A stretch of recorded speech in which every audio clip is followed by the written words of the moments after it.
Good morning. I'm excited to be here and excited to share our work with everybody. So as you heard, I'm Megan Lancaster. I'm from Vanderbilt University Medical Center in Nashville, and I will be telling you about some, what I think is very interesting ion channel biology. And so first I'll start by introducing myself and also some of the context for why we want to study these genes. So I'm a cardiologist. I specialize in seeing patients with inherited arrhythmia syndromes, so that is genetically based heart rhythm disorders.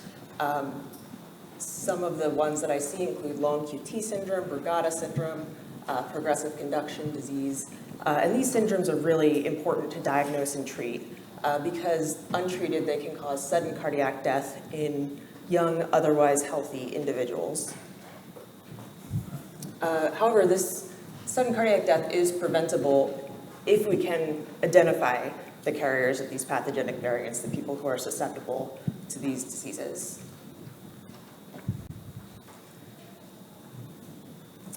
And so we focus on ion channels, cardiac ion channels, which generate the cardiac action potential because variants in these ion channel genes cause these inherited arrhythmia syndromes.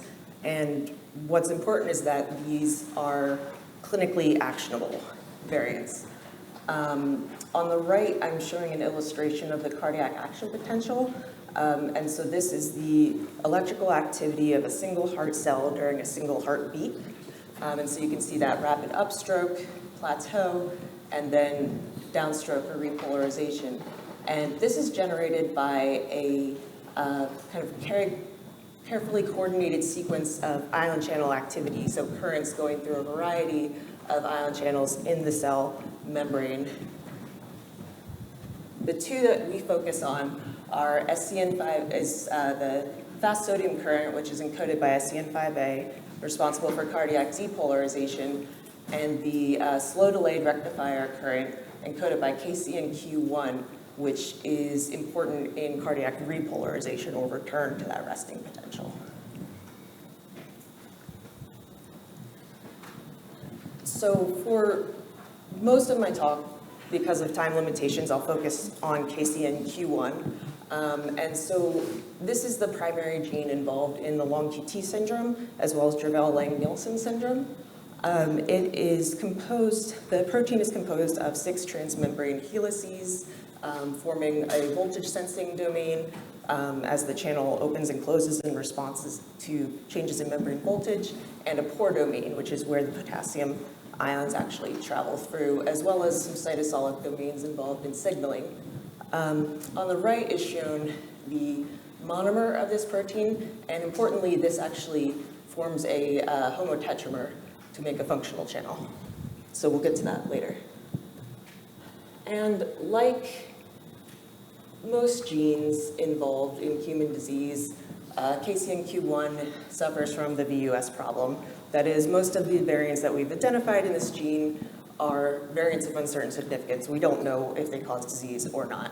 And so here you can see the breakdown of KCNQ1 variants in the ClinVar database, red being known pathogenic, and shades of gray being VUS or unclassified. This problem's even larger than one might think by just looking at ClinVar. If you look in large population-based biobanks, like the UK Biobank with almost 500,000 sequenced individuals, you find a similar breakdown of ClinVar classified variants, and then an additional almost doubling of the number of variants present that have not come to clinical attention or not registered in ClinVar. So the VUS problem in the population is even larger than we've really quantified.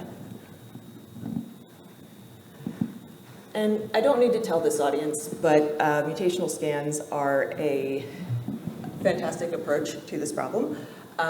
So what I've shown here is a map of the of KCNE1, which is the beta subunit for this slow delayed rectifier, which we've already characterized. And the filled in squares are the variants that are present in ClinVar. So you can see most of the space of possible variants is empty. We don't know anything about them. And even the variants that R and ClinVar are gray, indicating that they're VUSs. We've performed a deep mutational scan or constructed a MAVE for this protein, filling out this map nicely, generating functional predictions for essentially every missense and nonsense variant. And this work was done by Andrew Glazier and Aisha Mohammed and published recently. And so building off of that work, we did a scan of KCNQ1, and these experimental data that I'll show you were all done in Andrew Glazer's lab. And so to kind of briefly go through the methodology, we first generate a library of MIG-tag bar-coded KCNQ1 variants, and then integrate these into HEC293 cells using the landing pad developed by the Fowler lab. And then we perform two types of assays on these cells. First is a surface abundance assay, because this is an ion channel. It functions at the cell surface. If it doesn't get traffic to the surface, it won't be functional.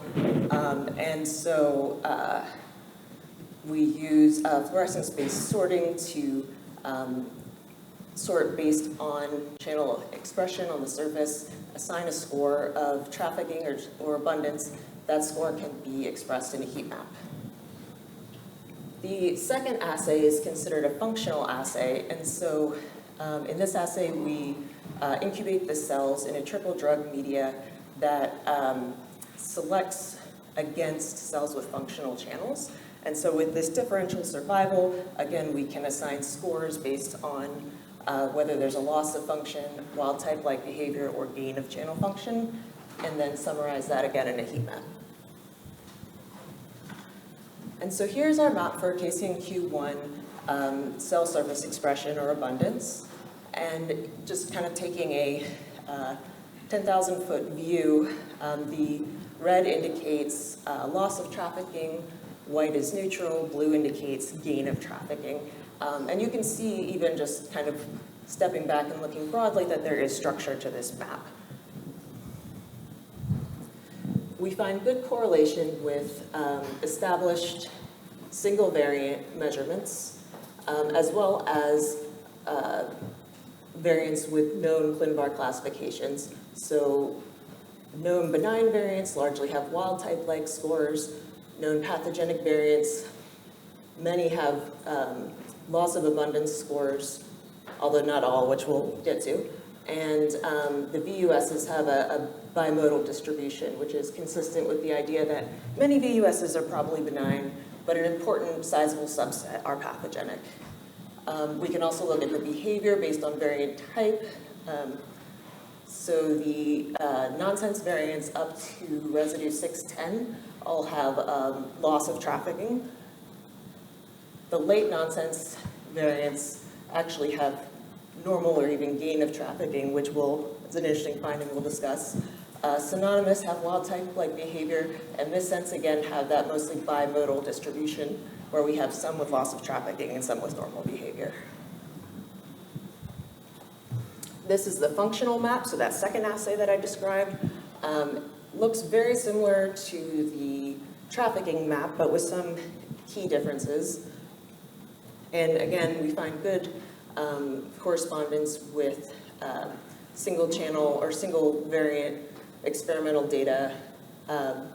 The benign variants have wild type-like scores, pathogenic have largely loss of function scores, VUS have a range of scores, and then again the early nonsense, loss of function, late nonsense, gain of function, and then synonymous and missense largely cluster at wild type-like with a tail for the missense at loss of function.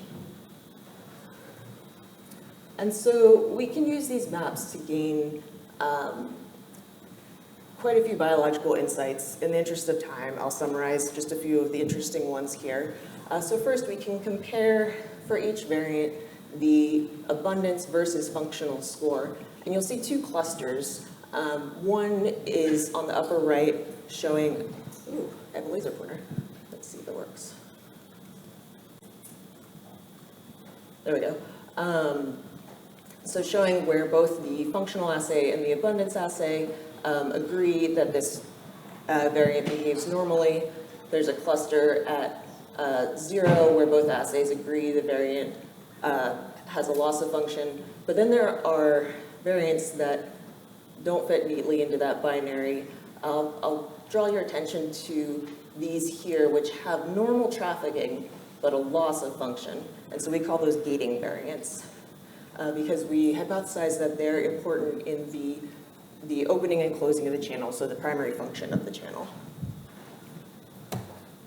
If we map known pathogenic and benign onto this, we find that some of these gating variants are established variants that are known to localize to signaling domains, for example, interaction with PIP2 that is an important activator of the channel.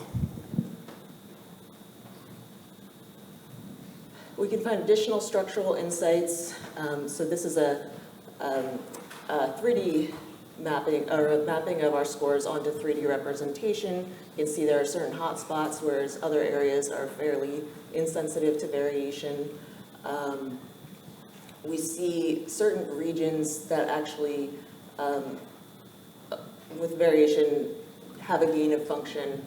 On further investigation, these regions are important for ER localization, and so loss of these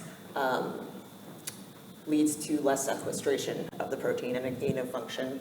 Some regions are differentially sensitive to different charge substitutions. So there's a certain region where a positively charged amino acid substitution will cause loss of function, negative or neutral will not. The HA and HB motifs are known to interact with the calmodulin protein, which is important in regulation, and you can see that these are especially sensitive to variation. The HC and HD motifs form coiled coils and are important channel tetramerization, and you'll see these kind of periodic locations of sensitivity, and those actually correspond to specific residues that are involved in tetramerization in specific regions of the coil. Going to the nonsense variants I alluded to earlier, so that's that top row of the MAVE, and you can see it's almost solid red, so the majority of nonsense variants cause a loss of function. That's not surprising. But we do have these two regions of gain of function, which are summarized down here. This late region, when you have a nonsense variant here, gets rid of this PY motif, which is involved in channel ubiquitination and degradation. And so when you get rid of this motif, the channel is degraded less, you have higher function. The gain of function nonsense mutants here in this 4-5 linker are a little more mysterious. This is before the pore-forming region of the protein, therefore this should not be passing current. So we think that this kind of protein fragment is either doing something really interesting and forming a multimer that's passing current in a non-traditional, non-pore dependent way, or it might be cytotoxic and be a false positive on our assay. That requires more investigation. But interestingly, we did see a similar pattern in SCN5A. We can also conduct these assays in the presence of wild-type channel. We call these heterozygous maps. And so remember, this is a tetramer, so this will incorporate both wild-type and mutant monomers. And this is also important to reflect the disease state of most people. Long QT syndrome is a autosomal dominant disease, so folks will have one wild-type allele and one mutant allele. And when we look at the homozygous abundance score versus heterozygous, we can see there are a few different types of variants.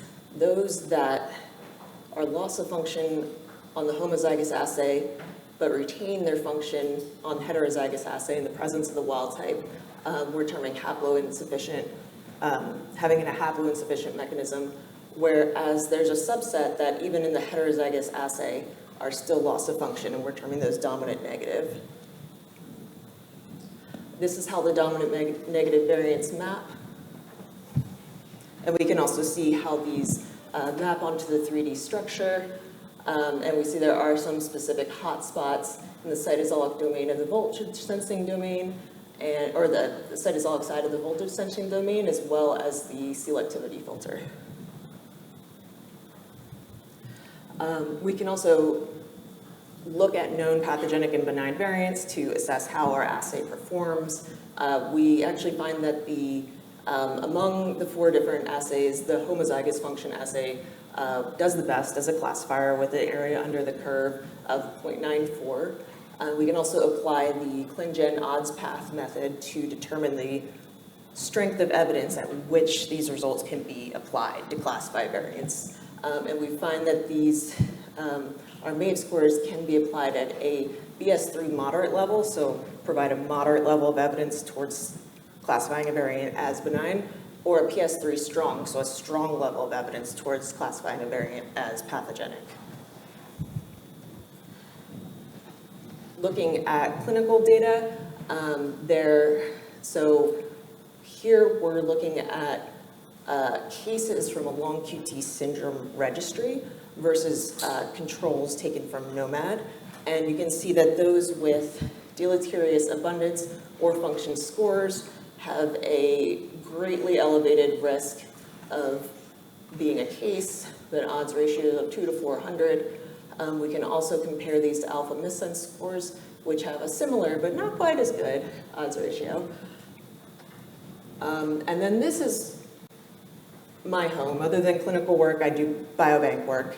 And so I looked at these variants in the All of Us database. So this is a biobank based in the US, has about 400,000 individuals with whole genome sequences linked to electronic health record data. And we can see that those individuals with deleterious variants by MAVE score are greatly enriched for diagnoses of long QT syndrome. And so about prevalence of about 12%, which for biobank data is actually quite high, especially for a rare, poorly diagnosed condition such as this.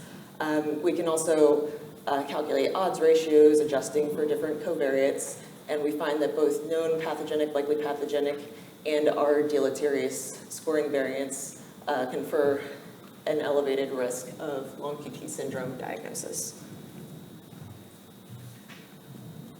So beyond just validating these assays, we can use biobank data together with these assays to start generating new clinical hypotheses. And so here, I looked at our KCNQ1 MAV scores and different diagnoses, and in this case, looking at a common arrhythmia called atrial fibrillation, and did in fact find a higher risk of atrial fibrillation in those with deleterious variants.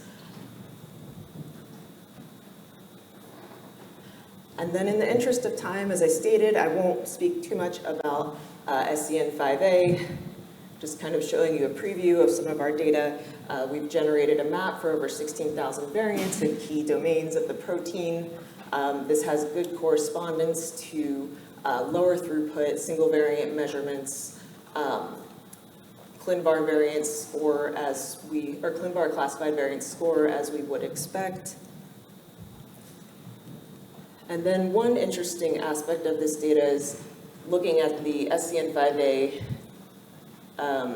mutational scan score versus the alpha missense score for each variant.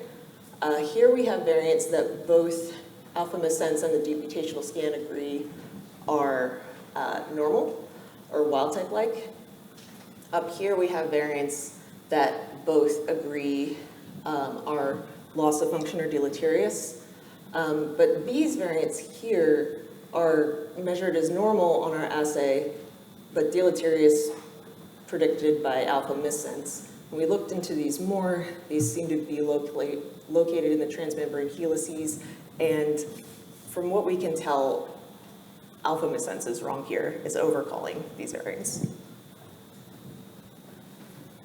And finally, we can look in the biobanks, look at the behavior of the variants of SCN5A as well, find a strong association of loss of function with conduction system disease, and then gain of function with long QT syndrome, not statistically significant. There are very, very few cases of this, but this is consistent with the known mechanism where gain of function, SCN5A causes long QT, loss of function causes conduction system disease. So in conclusion, we performed 4 KCNQ1 assays on over 13,000 variants. These provide biological insights into variant effects on abundance, gating, dominant negative mechanisms, and more. And what's really interesting and useful to me as a clinician seeing these patients is that these scores had very strong correlation with clinical data sets and a good ability to be applied to clinical classification of variants, reaching a PS3 moderate and PS3 strong level, meaning that these data are directly applicable to the VUS problem in these genes. So thank you, everyone, for listening. And I want to thank a lot of the people involved in this work, so Andrew Glazer's lab and the individuals who did a lot of the experiments, the Rodin lab, and also my funding.